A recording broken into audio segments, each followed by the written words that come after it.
La presencia de un caballo en el microcentro de Asunción esta mañana despertó la curiosidad de varias personas quienes reportaron lo ocurrido en redes sociales. El animal estaba perdido y llegó hasta un local comercial donde le dieron agua hasta que llegó la policía.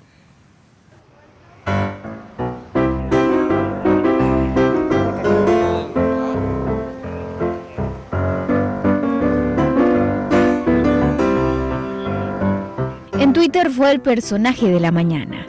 Mientras deambulaba por el microcentro de Asunción, todos se preguntaban qué hacía en la ciudad. Su última parada fue en la casa de Verónica, a quien despertó con su llanto. Escucho que llora un caballo y digo, bueno, debe ser la caballería por el tema de los campesinos. Y me fijo y de repente veo un caballo lamiendo el vidrio de mi casa. Y me bajo, le doy agua y traté de retenerlo, es todo lo que hice. Empecé a subir en Twitter, en Instagram, también en Facebook. Contacté a Protección Animal, pero no me atendieron. Y 911.